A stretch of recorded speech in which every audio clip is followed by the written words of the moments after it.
First couple of weeks you don't see the progress as much because really the food is going to their internal organs. So it's not until their internal organs are a little healthier, then they'll start to put on the fat.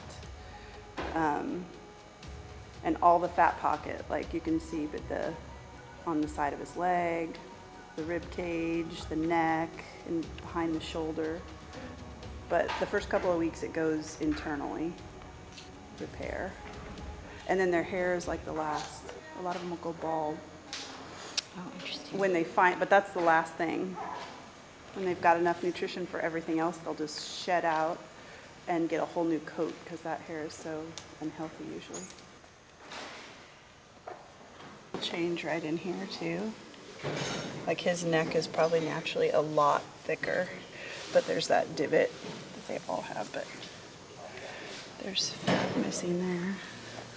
And like right in here, he still has a little bit, but not much. And their hair, when they're this thin to stay warm, it's like when we get goosebumps, their hair it sticks up a lot more.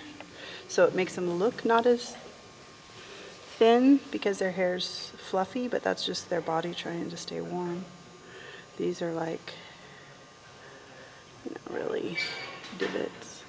Hard on his hoofs.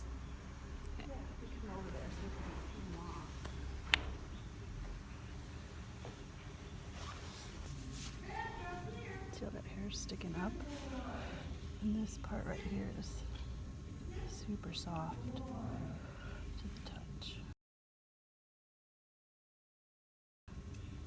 It's like he had good nutrition, and then you can see kind of where that stopped.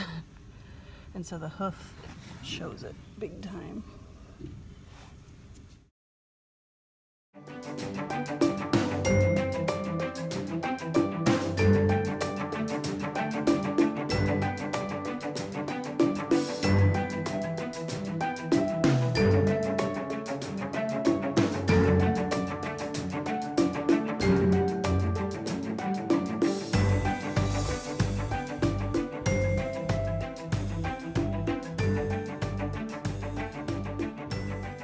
They get a pound of alfalfa every 4 hours for the first 3 days.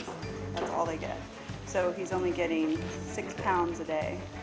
And it's just so his metabolism turns on slowly. And then from like 3 to 10 days, you used to start gradually increasing how much he gets per feeding and decreasing the number of feedings until he's pretty much at the end of that 10 days up to whatever he'll eat in alfalfa. And they're just trying to get the protein in with the alfalfa. And if you refeed them, like he won't get grain for at least a month. Way too much sugar. It'll set up like a whole metabolic refeeding syndrome where endocrine and glucose and their electrolytes will mess up and it'll stop their heart. Usually will stop their heart. Muscle weakness. So we just avoid it by being very cautious.